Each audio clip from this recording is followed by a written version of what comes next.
Hello, it's Philip Taylor speaking from Richmond Green Chambers in London. And it's my special privilege to review this excellent book which has come to us from LEXISNEXIS Jordan's. It's a book on education. It's called Education, Law and Practice, now in a 4th edition. And it's been written by a number of people: John Ford, Mary Hughes, Karen May, Marian Shaughnessy and Helen Gill. And there's a contribution also from Julianne Kerr Morrison, which I will mention a little later. This is an important book. It's available as an ebook as well as in the printed form. And I found this very important because I am, apart from being a barrister at law, I'm also a fully qualified teacher, as is Elizabeth. So we found the book very interesting from the educational point of view, because education law itself is a very specialised area, as I will explain in a few minutes. Now, we gave our title for the book review. This book exhibits an exemplary use of plain and comprehensible English, says Lord Justice OTTON. Perhaps even a lesson for some teachers, and of course Philip OTTON is absolutely right to point that out. Now let's have a look at the book first of all. Here it is, the paperback, there it is, there's the front of it, there's the spine, and then you can see the back. There's quite a lot of information on the back. Obviously you've got some quotes as well and a little bit of blurb. It runs to under 500 pages, 466. You can see from the index that the index is actually about paragraph numbering. As I say, it is a Jordan's publication, as was, but Jordan's were bought out by LEXISNEXIS. So LEXISNEXIS have taken over the actual publication. There are some appendices, useful names and addresses and so forth, checklists and that sort of thing at the back. Then at the front you've got, there's the main front page there. Then after that you've got some basic blurb there, and you've got acknowledgements from the authors.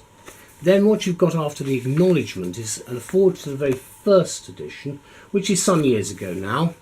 And then after that, that's again, the forward was from OTTON. And then what you've got after that is an introduction to the main book today, because the book was originally published in 1999. And the authors have set out quite a lot of what's actually in the new edition, and I'll mention a little bit of that later on. Then there's information about the authors themselves, which I always think is useful, because you can see the mixture of people involved in this, solicitors, and of course people who've worked in practice, a barrister and so forth. So you've got a wide range of people who are involved in this publication of this book. Then there's the contents section there, which you can see running through, covering all of the various areas that you will be involved in: special needs, further education and so on. And then right at the end you've got information rights and practical considerations in running an education case. And then you've got the checklists, Appendix A, precedent letters, Appendix B, and then names of useful names and addresses, Appendix C. Then your table of cases that you have, which are a large number of cases. Then statutes, of course, after that. Then after that you get some statutory instruments, naturally. And then after that we get on to some European material. That is still currently coming in to quite a large number of publications, and I'm sure will be with us for some time. Then you've got a very useful list of tables, a table of circulars, guidance notes and so forth, codes of practice, which again I think are useful. And as it's education, I will mention that there is a table of abbreviations, which again is useful because it is so difficult sometimes to keep up to date with the numbers of abbreviations that are available.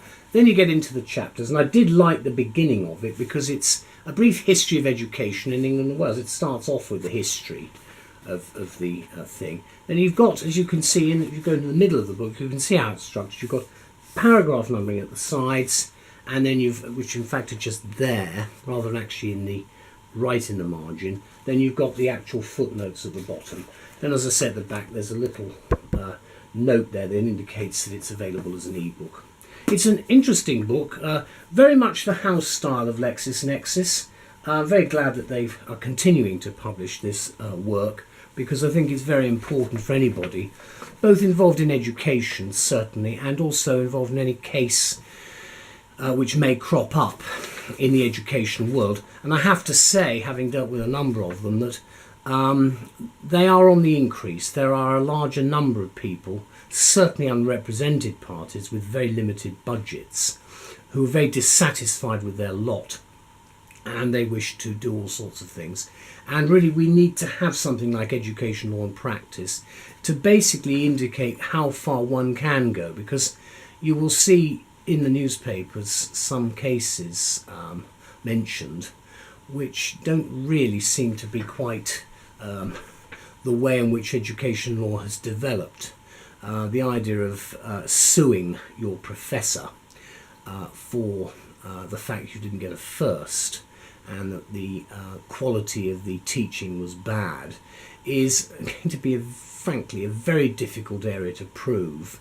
And I have to say it may be one that public policy may come into play, because the trouble is it's a little bit like some other areas where if you open the floodgates everybody is going to start issuing proceedings. But that's for another day and another book. What do we say about this book? Well, we say education law and practice is aimed primarily at lawyers and advisors, but it does also look at the law and practice from the viewpoint of pupils and students rather than the providers, that's the educational institutions. The authors whom I'll mention them again: John Ford, Mary Hughes, Karen May, Marian, Shaughnessy and Helen Gill are to be commended in our view and to be congratulated for their approach with this book, which I found eminently readable. They have arranged the book in the same order as a parent may encounter problems where a legal point could arise. And again, I think that's a logical way of doing it. And as they write in the introduction, most parents and many lawyers might not recognise immediately the precise legal issue in this complex field. Absolutely true. Their task, therefore, has been to look at what to do when things go wrong and to consider the available remedies. And the beauty of the book is that the author's guide readers through a consideration of the practical effect of any intended course of action where the welfare and development of a child or young person is involved as their main basic mission statement, if you like. And the reason being that it can take years to make good the damage done by a traumatic education experience or a failure to meet special education needs, as any legal practitioner and responsible teacher will know. I'm certainly aware of that, and I'm sure parents are, and it's basically staring you in the face that that is the problem, so you must get it right, if I can put it in that way. The work is a practical guide specifically making education law accessible to a wide range of legal advisors, social workers, children's guardians and those with educational establishments, and of course most importantly local authorities.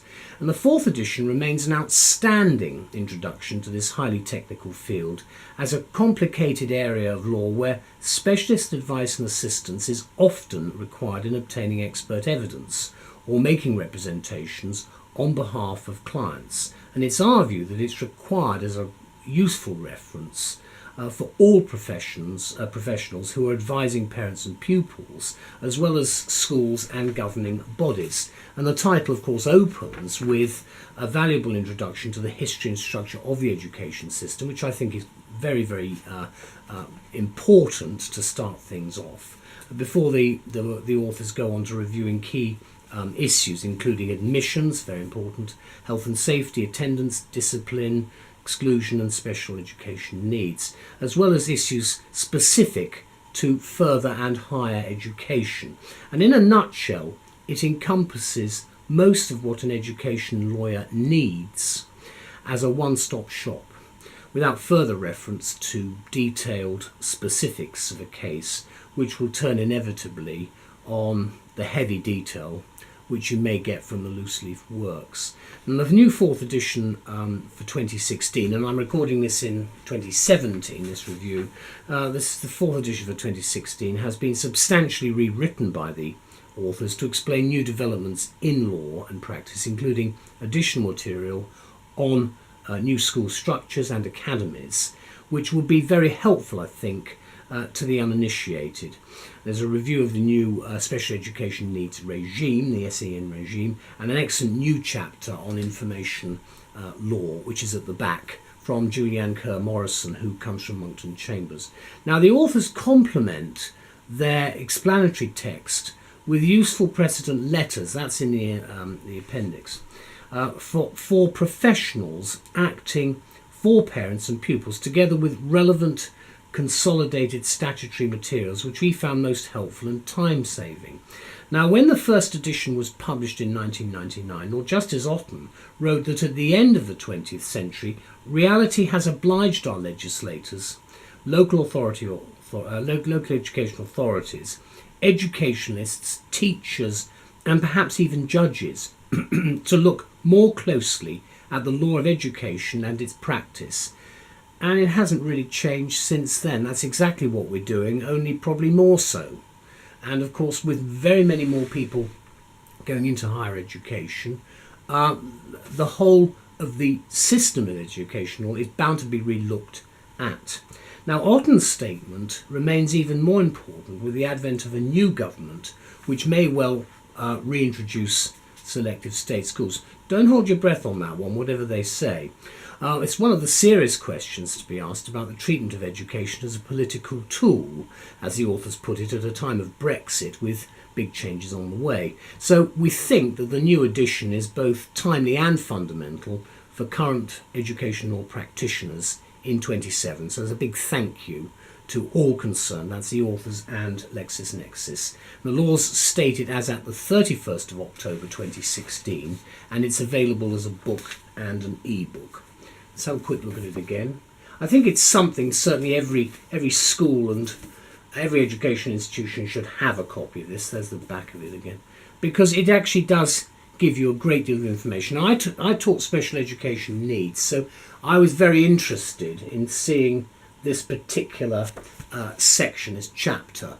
I found it very helpful because there are a lot of things that you need to know about, and there is a checklist as well, but I do think the way this is set out is nice, the paragraph numbering and the footnotes. It means you can find things quite quickly. It deals with discipline and exclusion as well, but as I say, I thought particularly chapter 9 was very important because there are a large number of people who have these requirements, these needs, and I do think it's an area that needs to be looked at very carefully. Big thank you to everybody concerned. I wish you well in the future with your teaching practice, and if you're involved in these difficult areas of education law, because they're not easy. Thank you. Bye-bye.